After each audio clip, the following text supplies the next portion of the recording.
میں نے ہسپتال کے بیڈ پر اپنی 21 سالہ غیر شادی شدہ ہمسایہ لڑکی کو نہایت ہی زخمی حالت میں دیکھا۔ حیران رہ گئی۔ وہ بالکل اکیلی تھی اور اس کے ساتھ اس کے گھر والوں میں کوئی بھی موجود نہیں تھا۔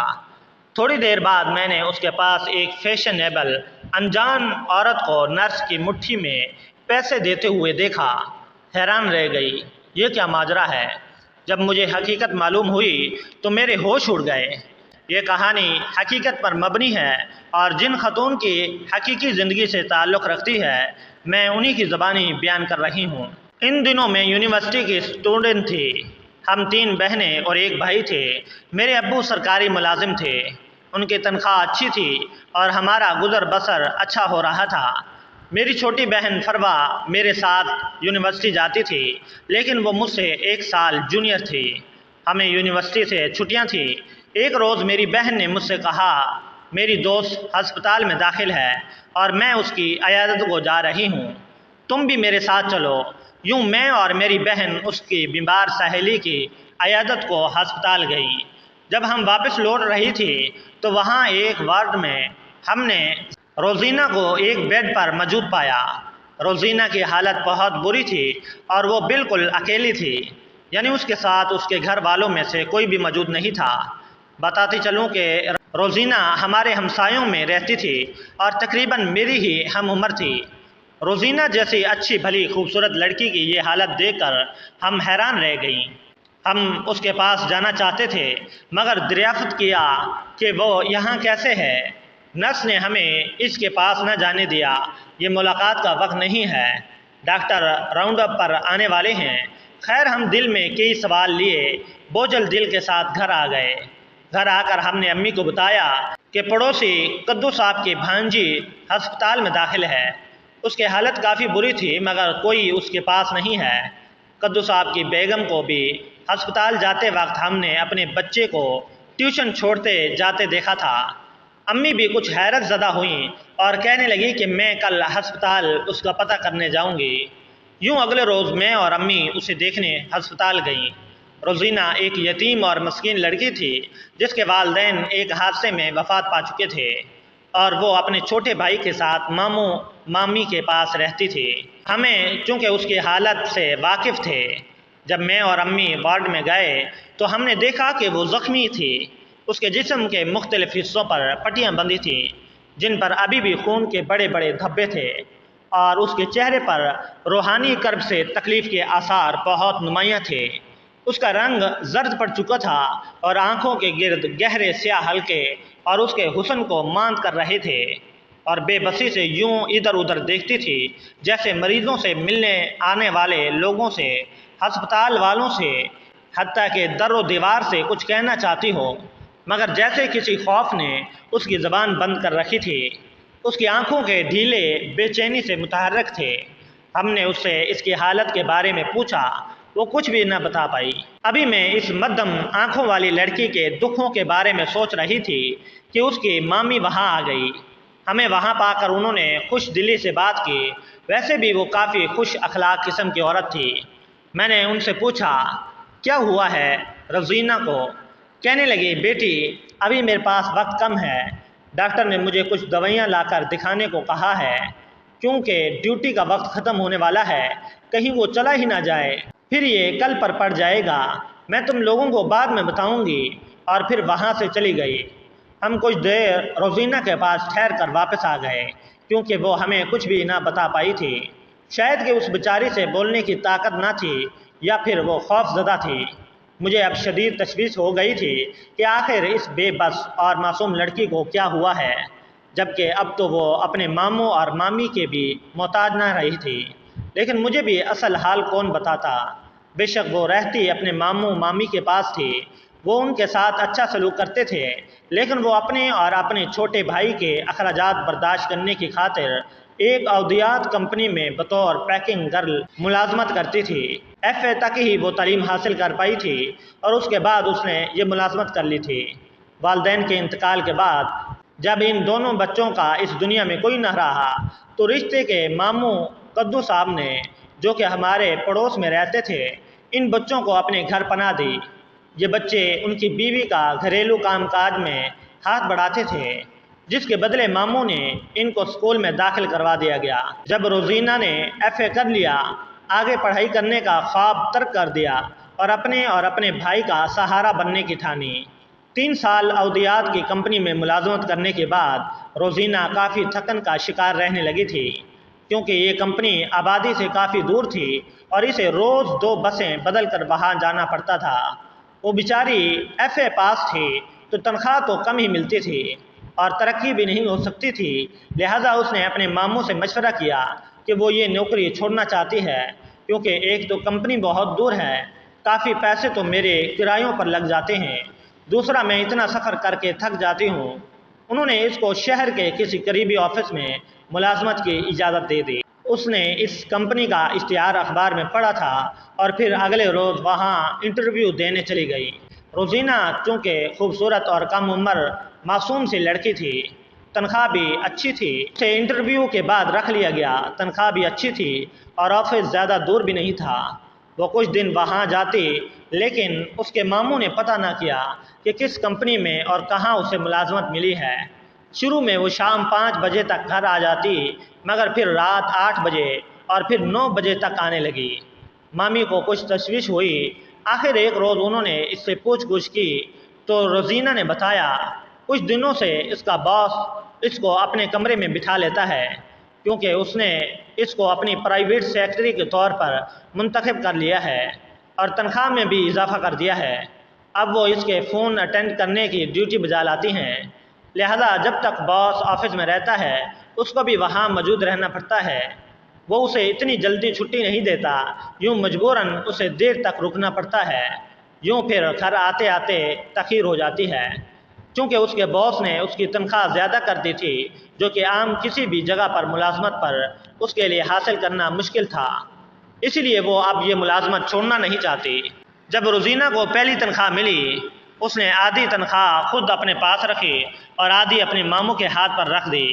اگلے ماہ بھی اس طرح وہ اپنی آدھی کمائی اپنے پاس رکھتی اور آدھی اپنے محسن کو دینے لگی، اور اب اتنی ساری رقم لے کر خوش رہنے لگی۔ روزینہ کی عزت گھر میں بڑھ گئی اور انہوں نے لڑکی پر سے روک ٹوک ختم کر دی۔ ان کے دل میں بھی جیسے اب لالچ بڑھتا جا رہا تھا، انہیں اب روزینہ سے نہیں بلکہ اس کی کمائی سے غرض ہو رہی تھی۔ ایک روز روزینہ صبح حسب معمول آفس تو گئی، مگر واپس نہ آئی۔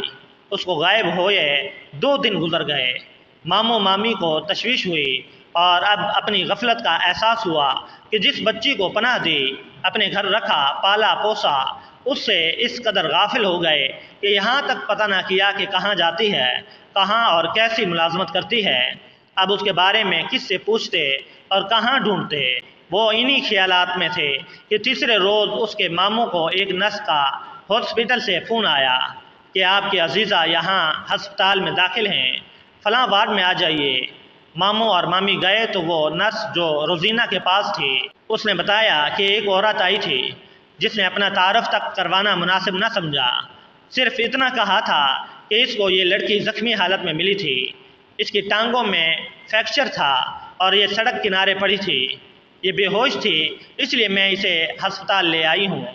اس عورت سے اپنے اس کا نام اور فون نمبر مانگا، مگر اس نے نہ دیا، پھر وہ چلی گئی۔ تب اس لڑکی کو خود ہوش آیا تو اس نے ہی مجھے آپ کا نمبر دیا کہ لڑکی ہمیں بھی نہیں بتاتی کس کے ساتھ کیا ہوا ہے، کہ اس کے ساتھ کیا ہوا ہے، اور اب آپ خود اس سے پوچھ لیں۔ اگر آپ کا نمبر نہ دیتی تو شاید پھر ہمیں پولیس کو اطلاع کرنی پڑتی، لیکن ابھی تک پولیس کو اس معاملے سے دور رکھا گیا ہے، اب آپ جو مناسب سمجھیں کریں۔ ماموں مامی خود حیران و پریشان تھے کہ آخر اس کے ساتھ کیا ہوا ہے۔ اب وہ باری باری ہسپتال میں اس کے ساتھ رہتے تھے۔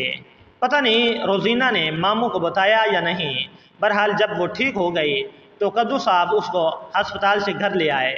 روزینہ کو گھر لانے سے قبل ایک بار اور میں اور امی اس کی عیادت کو ہسپتال گئے تھے۔ اس وقت اس کے پاس کوئی موجود نہیں تھا۔ ماموں اپنے آفس اور مامی گھر گئی تھی۔ ہمیں دیکھتے ہی اس کی مایوسی اور بجھی ہوئی آنکھوں میں چمک آ گئی تھی۔ یقیناً اس دن وہ ہمیں بتا دیتی کہ اس کے ساتھ کیا ہوا ہے۔ اب کی بار اس نے لب کھولے ہی تھے کہ ایک میک اپ زدہ نرم چہرے والی عورت وارڈ میں داخل ہوئی اور پھر وہ اس کی طرف آ گئی۔ وہ عورت کچھ دیر تک اس نرس سے بات کرتی رہی، پھر اس نے روزینہ کی طرف اشارہ کرتے ہوئے کوئی بات نرس سے کہتے ہوئے اس کی مٹھی میں کچھ رقم دی اور پھر وہ وہاں سے چلی گئی۔ لیکن میں نے نوٹ کیا اس عورت کو دیکھتے ہی روزینہ کا رنگ اڑ گیا اور اس کی بجھی آنکھوں کی چمک جو ہمیں دیکھ کر اٹھ کر آئی تھی وہ فوراً ہی خوف کے اندھیروں میں جیسے ڈوب گئی تھی۔ ہمارا خیال تھا کہ شاید اس وجہ سے وہ اس کی کار سے ٹکرا کر سڑک پر گری تھی، اس لیے خوف زدہ ہے۔ ابھی میں اس بارے میں سوچ رہی تھی کہ وارڈ کا ملازم آ گیا اور کہا کہ ملاقات کا وقت ختم ہو گیا ہے، آپ لوگ اب چلے جائیے۔ ہمیں وہاں سے آنا پڑا اور میں روزینہ کے دل کی وہ بات نہ جان سکی جو وہ مجھے کہنا چاہتی تھی، اور وہ اس کے لیے دل میں رہ گئی۔ اس کے بعد ہمیں ان پرسرار حالات کی جستجو رہی جن کے تحت روزینہ اس حالت کو پہنچی تھی۔ لاتعداد سوالات ذہن میں تھے جن کے جوابات درکار تھے۔ وہ پرسرار عورت کون تھی جس کی ایک جھلک ہم نے دیکھی تھی اور جس کو دیکھ کر روزینہ خوف زدہ ہو گئی تھی؟ اور اس عورت نے آخر نرس کو اتنی رقم کیوں دی تھی؟ گھر آ کر بھی اس نے ہمیں یا اپنی کسی دوسری سہیلی کو کچھ نہ بتایا۔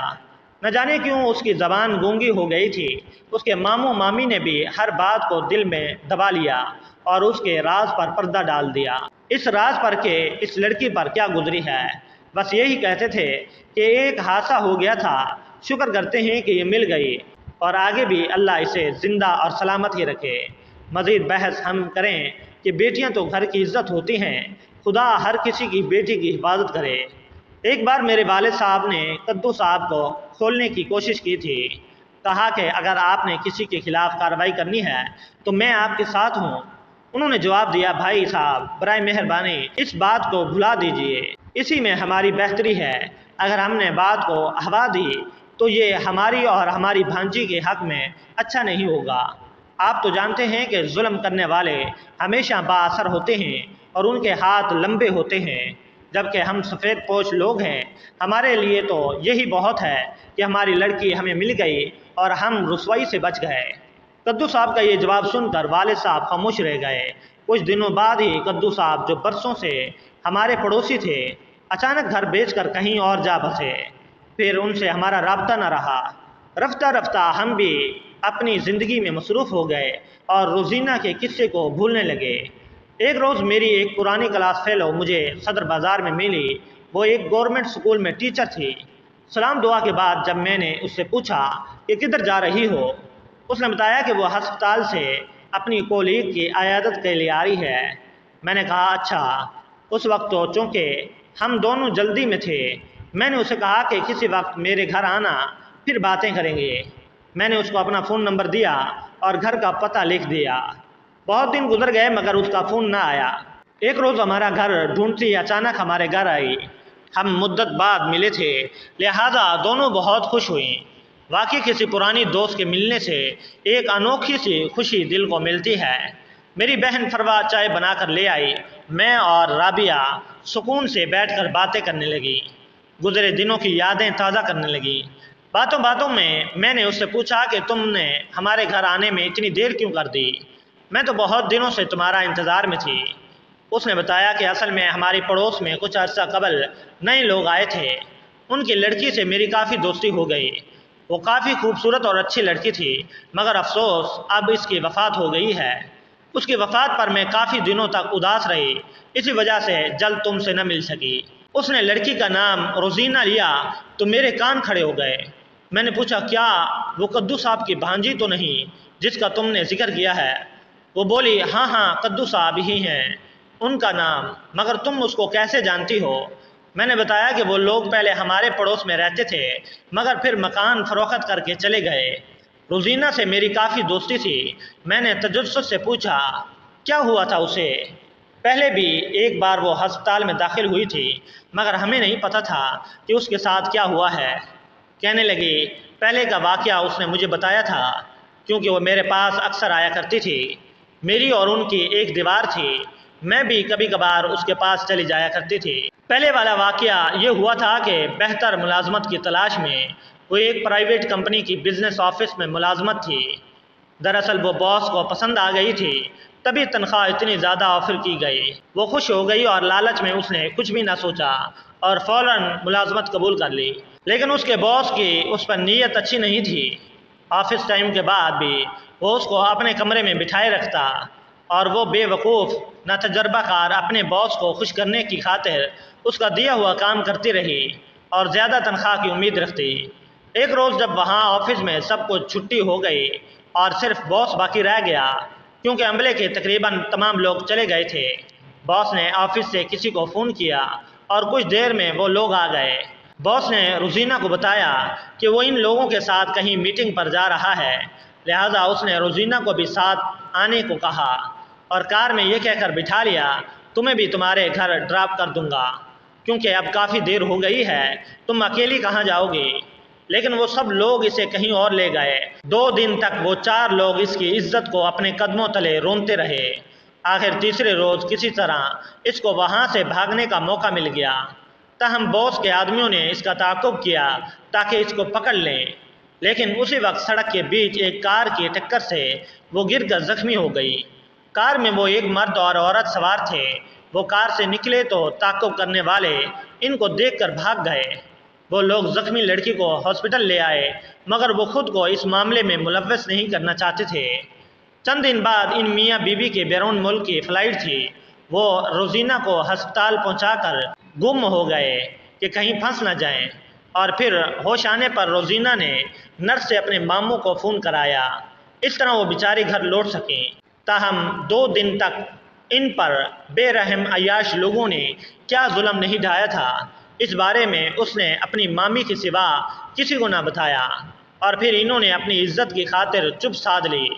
اس معصوم لڑکی کے ساتھ جو ہوا اس کو جوں کا چوں تحریر میں لانا ضروری بھی نہیں کہ آخر اشارہ ہی کافی ہے، لیکن بعد کا واقعہ جو ہوا وہ بھی کچھ کم دل خراش نہیں تھا۔ ان دنوں وہ ماموں مامی کے گھر ہی رہتی تھی۔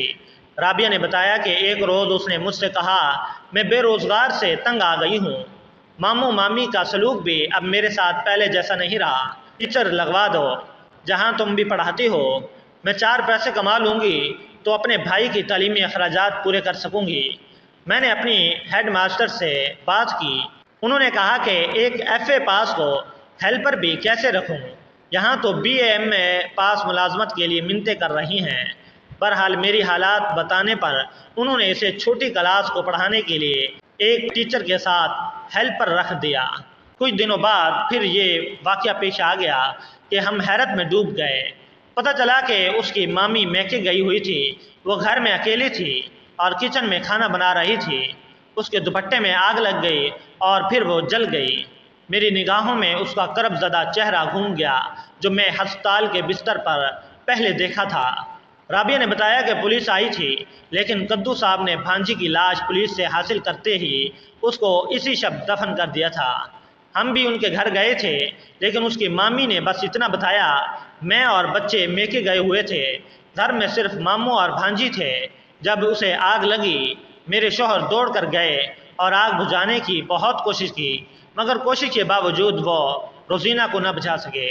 نہیں معلوم وہ عورت سچ کہہ رہی تھی یا نہیں، کیونکہ معائنے کے دوران نہ تو ماموں کے ہاتھوں پر جلنے کے کوئی نشان نظر آئے اور نہ ہی ان کا کوئی کپڑا جلا ہوا تھا۔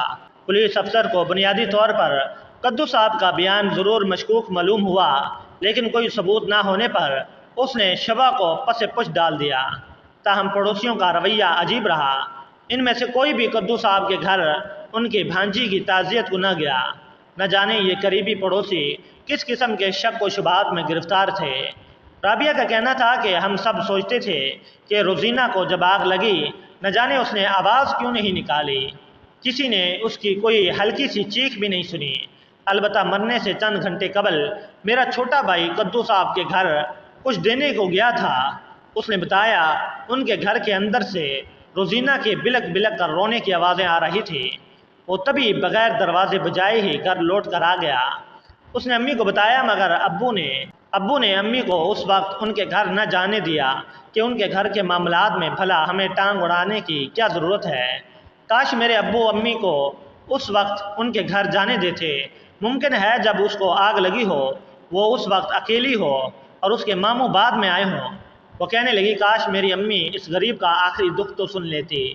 رابعہ نے افسوس سے کہا تھا سچ ہے ہمارے ارد گرد کے لوگ بھی سنگ دل ہوتے ہیں، کوئی کتنی ہی تکلیف یا موت حیات کی کشمکش میں گرفتار کیوں نہ ہو، تب بھی سرد دل لوگ اپنے باہر نکل کر نہیں دیکھتے کہ کسی پر کیا بیتی ہے۔ مجھے رابعہ کی زبانی روزینہ کے بارے میں سن کر بہت دکھ ہوا تھا۔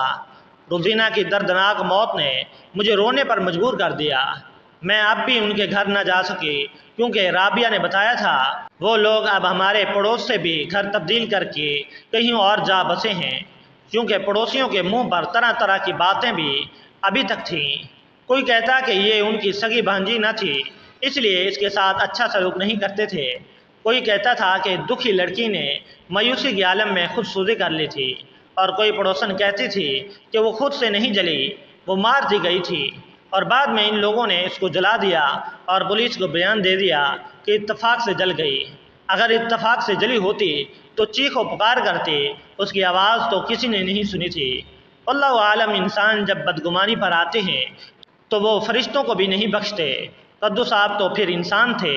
دعا ہے کہ اللہ کسی کے بچوں کو یتیمی کے دکھوں سے دوچار نہ کرے، ورنہ رشتہ داروں کے گھر یتیم بچوں کا پلنا بھی ایک امتحان سے کم نہیں۔ مزید دلچسپ سچی کہانیوں کے لیے چینل کو ضرور سبسکرائب کریں۔